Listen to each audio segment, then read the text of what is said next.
Hello viewers, welcome to our channel. నేను మీ చరణ్ పరిమి. ఇప్పుడు రాజకీయాల్లో ఒక కీలకమైన పరిణామం అయితే చోటు చేసుకోబోతుంది. తెలంగాణ రాజకీయాల్లో ఇద్దరు బద్ధ శత్రువులుగా కనిపిస్తూ ఉన్న నాయకులు, ఒకరినొకరు దుమ్మెత్తు పోసుకుంటున్న నాయకులు ఒక వేదిక మీదకైతే రాబోతున్నారు.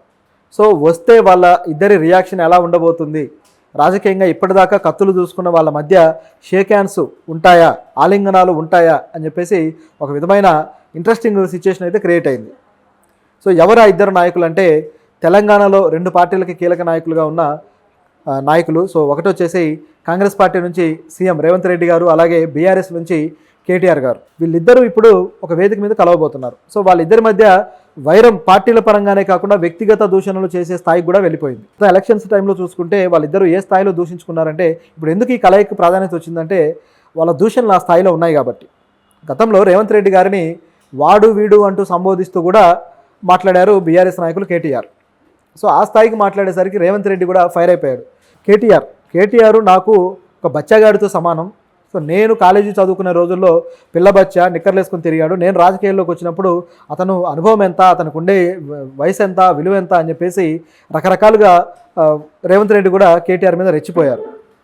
సో ఈ విధంగా ఇద్దరి మధ్య వారైతే జరిగింది. అలాగే ఇంగ్లీష్ విషయంలో కూడా ఎప్పుడైతే గవర్నమెంట్ ఏర్పడిన తర్వాత కేటీఆర్ గారు ఆయన ఇంగ్లీష్లో బాగా మాట్లాడతారు. సో గతంలో ఆయన ఐటీ మినిస్టర్గా ఉండి అనేక మంది డెలిగేట్స్ తోటి, ఫారిన్ కంపెనీల నుంచి వచ్చిన డెలిగేట్స్ తోటి ఇంగ్లీష్లో మాట్లాడి ఆ కంపెనీలు తీసుకురావడానికి ఆయన ఎంతో కృషి చేశారు. సో ఆయన ఇంగ్లీష్ స్పీకింగ్ అనేది చాలా పాపులర్ అయింది తెలంగాణ యువతలో. అది నిజానికి చాలా మంచి విషయం అని చెప్పాలి. ఎందుకంటే ఒక నాయకుడు అత్యున్నత చదువులు చదువుకొని రాజకీయాల్లోకి వస్తే ఆయన మాట్లాడే భాష కావచ్చు, ఆయన విజన్ కావచ్చు, ఇతర దేశాల వాళ్ళతో ఏ విధంగా ఆయన కన్వే చేస్తాడు, ఎలా మన దేశాన్ని లేదా మన ప్రాంతాన్ని డెవలప్ చేయడానికి తనకుండే కమ్యూనికేషన్ స్కిల్స్ని, నాలెడ్జ్ని వాడతాడు అనే దానికి కేటీఆర్ గారి స్పీచెస్ కావచ్చు, ఇవన్నీ కూడా ఒక ఎగ్జాంపుల్గా నిలిచాయి. అప్పుడప్పుడు యువతతోటి ఆయన ఇంటరాక్షన్ మీటింగ్స్ కానీ లేకపోతే సదస్సులు జరిగినప్పుడు కూడా చాలా అద్భుతంగా ఇంగ్లీష్లో మాట్లాడుతూ ఉంటారు. ఇది ఇలా ఉంటే, అలాగే గవర్నమెంట్ ఏర్పడ్డాక రేవంత్ రెడ్డి గారు ఆయన ఫారిన్ డెలిగేట్స్తో మాట్లాడడానికి, అలాగే కొన్ని కొత్త ప్రాజెక్టులు తీసుకురావడానికి ఆయన వెళ్ళినప్పుడు అక్కడ ఇంగ్లీష్లో మాట్లాడే ప్రయత్నంలో ఆయన అనేక సార్లు తడబడటము, సరిగ్గా మాట్లాడలేకపోవడము, నేషనల్ మీడియాతో మాట్లాడినప్పుడు కూడా ఆయన తడబాటు అనేది ఆయన్ని బాగా అవమానపరిచినట్టుగా కనపడింది. ఎందుకంటే ఆ తడబాటు చూసి బీఆర్ఎస్ నుంచి అనేక మంది లీడర్స్ కావచ్చు, శ్రేణులు కావచ్చు, ఒక రకంగా ఆయన్ని బాగా హేళన చేశారు. గుంపు మేస్త్రి వచ్చాడు, గుంపు మేస్త్రికి ఇటువంటి భాష కాకపోతే ఏం భాష వస్తుంది అని చెప్పేసి ఆయన్ని బాగా ఇన్సల్ట్ చేశారు. ఈ గుంపు మేస్త్రి అనే పదాన్ని బాగా పాపులర్ చేశారు. ఏదో సందర్భంలో రేవంత్ రెడ్డి గారు సీఎం అంటే ఏముంది, ఒక గుంపుకు మేస్త్రి లాంటివాడే కదా అని చెప్పేసి మాట్లాడడంతో దాన్ని పట్టుకొని ఆయన నాలెడ్జ్ని, ఇంగ్లీష్లో ఆయనకు లేని ప్రావీణ్యాన్ని బట్టి కాస్త కౌంటర్లు వేయడం జరిగింది. ఇలా వీళ్ళిద్దరికి చాలా సందర్భాల్లో పోలికలు రావడము, వీళ్ళిద్దరిని పోల్చి ఒకరిని ఎక్కువ ఒకరిని తక్కువ చేయడం, ఈ విధంగా చేస్తూ వచ్చారు. రీసెంట్గా కూడా రైతులుగా ఏదైతే రుణమాఫీ ఉందో ఈ విషయంలో డైరెక్ట్గా రేవంత్ రెడ్డి గారికి కౌంటర్లు వేయడం జరిగింది కేటీఆర్. అదేవిధంగా ఇక ముఖ్యంగా చూసుకుంటే బీఆర్ఎస్ బీజేపీ ఒకటే అని చెప్పేసి రేవంత్ రెడ్డి చాలాసార్లు మాట్లాడడము, అదేవిధంగా కవిత విషయంలో కూడా ఇక ఈ పార్టీ తీసుకువెళ్ళి బీజేపీలో కలిపేస్తున్నారని చెప్పేసి రేవంత్ రెడ్డి పదే అనడము ఈ పార్టీకి బాగా ఇరిటేషన్ తెప్పించింది. కేటీఆర్ గారు ఎక్కడ సందు దొరికితే అక్కడ ఇక తిరిగి రేవంత్ రెడ్డి మీద దాడి చేయడానికి సిద్ధపడ్డాడు. ఆ స్థాయిలో వాళ్ళ మధ్య ఫ్రస్ట్రేషన్ పెరిగిపోయింది. ఇప్పుడు చూస్తే నిజానికి నిరుద్యోగుల సమస్య కావచ్చు, వీటన్నిటి విషయంలో నేను మీ ముందుంటాను, మీరు పోరాడండి అని చెప్పేసి కేటీఆర్ ట్విట్టర్లో డైరెక్ట్గా పెట్టడం జరిగింది. ఇక ఈ హైడ్రా విషయంలో అయితే ఇక మొన్నటిదాకా చాలా సైలెంట్గా ఉన్న బీఆర్ఎస్ నాయకులు కేటీఆర్ గారు కూడా ఇప్పుడు హైడ్రాను అడ్డం పెట్టుకుని పేదల ఇల్లు కూల్చడానికే మీరు మొదలెట్టారు అని చెప్పి తీవ్ర స్థాయిలో రెచ్చిపోయాడు. అంటే రోజు రోజుకి వీళ్ళిద్దరి మధ్య ఏ స్థాయిలో పెరిగిపోతుంది అనేది అందరూ చూస్తూ ఉన్నారు. ఇప్పుడు వీళ్ళు ఒక వేదిక మీద కలవబోతున్నారు. ఎక్కడయ్యా అంటే జాతీయ స్థాయిలో కమ్యూనిస్టు నాయకుడు, కమ్యూనిస్టు యోధుడు అని చెప్పాలి, కామ్రేడ్ ఏచూరి సీతారాం గారు. సో ఏచూరి సీతారాం గారికి సంబంధించిన సంస్మరణ సభ మన హైదరాబాదులోని సుందరయ్య విజ్ఞాన కేంద్రంలో జరగబోతుంది. ఇప్పుడు దీనికి అనేక పార్టీల నాయకులు కూడా హాజరవబోతున్నారు. అంటే కేవలం ఏచూరి సీతారాం గారిని కమ్యూనిస్టు నాయకుడిగానే కాకుండా ఒక గొప్ప పార్లమెంటేరియన్గా చూస్తారు. ఆయన చాలా గొప్ప పార్లమెంటేరియన్గా పేరు తెచ్చుకున్న వ్యక్తి. విద్యార్థి దశ నుంచి కూడా హక్కుల ఉద్యమాల్లో పాల్గొంటూ చాలా గొప్పగా జాతీయ రాజకీయాల్లో తన జెండా ఎగరవేసిన వ్యక్తి. కాబట్టి ఆయనకి ప్రతి పార్టీ నుంచి కూడా ఆయనకు ఒక మంచి అప్లాజ్ ఉంటుంది.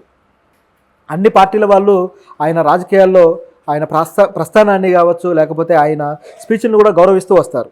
ఏచూరి సీతారాం గారు మీరు గమనిస్తే పార్లమెంట్లో మాట్లాడిన చాలా స్పీచ్లు కూడా ఒక పెద్ద ఏం చెప్పొచ్చంటే ఒక రీసెర్చ్ వ్యాసం లాంటివి. నిజానికి.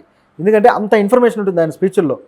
అంటే పోసుకోర్లు ఏదో విమర్శలు లేకపోతే రాజకీయ ప్రతి విమర్శలు కాకుండా కన్స్ట్రక్టివ్గా ప్రజా సమస్యల మీద, జీవోల మీద, పథకాల మీద, ప్రతి దాని మీద కూడా చాలా క్షుణ్ణంగా పరిశీలించి మాట్లాడే వ్యక్తి ఆయన. కాబట్టి ఆయన స్పీచ్లకు అంత వాల్యూ ఉంటుంది. సో ఆయన రీసెంట్గా చనిపోయిన తర్వాత అన్ని పార్టీల నుంచి కూడా నాయకులు ఆయనకి నివాళులు అర్పించారు. ఇంకా గమనించి చూస్తే చైనా రాయబారి కూడా వెళ్ళి నివాళులు అర్పించారు. అలాగే ఇతర దేశాల నుంచి, అనేక దేశాల నుంచి ఉన్న రాయబారులు మన దేశంలో ఉన్నారు కదా, వీళ్ళందరూ కూడా వెళ్ళి నివాళులు అర్పించారు.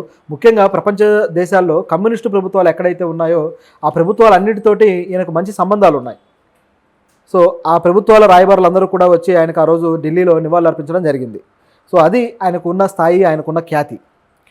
అయితే ఇటువంటి పరిస్థితుల్లో ఆయనకు సంబంధించిన సంస్మరణ సభలో ఇప్పుడు తెలంగాణ నుంచి ఉన్న అన్ని మేజర్ పార్టీల నాయకులు కూడా అక్కడ పాల్గొనబోతున్నారు. వారిలో రేవంత్ రెడ్డి గారు, అదేవిధంగా కేటీఆర్ గారు, వీళ్ళు ఆ వేదికను పంచుకోబోతున్నారు. ఇప్పుడు వీళ్ళిద్దరి మధ్య ముఖాముఖి ఉంటుందా, ఏ విధంగా వీళ్ళిద్దరు కలుస్తారు, మాట్లాడుకుంటారు అనేది ఆసక్తికరంగా ఉంది. రాజకీయ విమర్శలు ఏమన్నా ఉంటాయా? నిజానికి ఇది సంస్మరణ సభ కాబట్టి రాజకీయ విమర్శలు ఏమీ ఉండకపోవచ్చని మనం భావించవచ్చు. నిజానికి ఇటువంటి సభల్లో బద్ధ శత్రువులైన వాళ్ళు కూడా మామూలుగానే షేక్ హ్యాండ్లు ఇచ్చుకుంటారు, కలుస్తారు. మనం గతంలో ఎన్నో చూసాం. గతంలో చూసుకుంటే వైఎస్ఆర్ గారు అలాగే చంద్రబాబు గారు వాళ్ళిద్దరూ కూడా వ్యతిరేక కోణాల్లో ప్రయాణించిన వాళ్ళు, వ్యతిరేక పార్టీలో ఉన్నవాళ్ళు, వాళ్ళు అనేక సార్లు ఒకేసారి వేదిక మీద కలిసినప్పుడు ఏ విధంగా ఆలింగనాలు చేసుకున్నారు, షేక్ హ్యాండ్లు ఇచ్చుకున్నారు మనం చూసిందే. దీంతోపాటు పవన్ కళ్యాణ్ గారు చంద్రబాబు గారు గతంలో మళ్ళీ తిట్టుకున్నారు, కొట్టుకున్నారు, మళ్ళీ తిరిగి రాజకీయాల్లో కలిసి షేక్ హ్యాండ్లు ఇచ్చుకొని చివరికి కూటమిని ఏర్పాటు చేశారు. ఇది మనందరికీ తెలిసిందే. ఈ రకంగా ప్రతి చోట కూడా, అంతెందుకు మొన్న పార్లమెంట్లో కూడా స్పీకర్ ఎన్నిక సమయంలో ఏ విధంగా మోదీ గారు కావచ్చు, అలాగే రాహుల్ గాంధీ గారు కావచ్చు, ఏ విధంగా వాళ్ళు కలిశారు, షేక్ హ్యాండ్లు ఇచ్చుకున్నారు, ఎట్లా మాట్లాడుకున్నారని మనం చూసాం. ఎప్పుడైనా సరే ప్రజా వేదికల మీద లేకపోతే ఇటువంటి ప్రజాస్వామ్య వేదికల మీద వాళ్ళ స్పందన ఎప్పుడూ కూడా ప్రజాస్వామ్యబద్ధంగానే ఉంటుంది. దాంట్లో ఏం పెద్ద ఆలోచించాల్సిన పని లేదు. వాళ్ళు కలవగానే ఏదో కొంప మునిగిపోతుంది అనుకోవడానికి కూడా ఏమి ఉండదు అక్కడ. రేపు ఒకవేళ జగన్ వస్తే కూడా అసెంబ్లీకి వస్తే మళ్ళీ అసెంబ్లీలో షేక్ హ్యాండ్లు ఇచ్చుకోవాల్సిందే. దాంట్లో ఏమీ తేడా ఏమి ఉండదు. కాబట్టి అయితే వాళ్ళు కొంతమంది ఏంటంటే అక్కసు పీకల దాకా పెట్టుకొని మొహం చూపించడానికి కూడా ఇష్టపడకుండా అసెంబ్లీకి రావడానికి మొహం చాటేస్తున్నారు. అది వేరే సంగతి. ఇటువంటి నాయకులు కొన్ని పార్టీలో ఉన్నారు. అక్కసు ఇక్కడ దాకా ఉంటుంది, వాళ్ళు తిరిగి మొహం చూపించడానికి కూడా ఒప్పుకోరు, దూరంగానే ఉంటూ వస్తుంటారు. అయితే ఇక్కడ ఆ పరిస్థితి లేదు. ఎందుకంటే ఇద్దరు మళ్ళీ రాజకీయంగా కలిసే అవకాశం ఉంది, షేక్ హ్యాండ్లు తీసుకునే అవకాశం పుష్కలంగా ఉంది. పైగా అదేమి వాళ్ళ పార్టీలకు సంబంధించింది కాదు, తటస్థంగా ఉన్న మరో పార్టీకి సంబంధించింది కాబట్టి ఇది ఇక్కడ ఒక లెక్కకైతే వస్తుంది.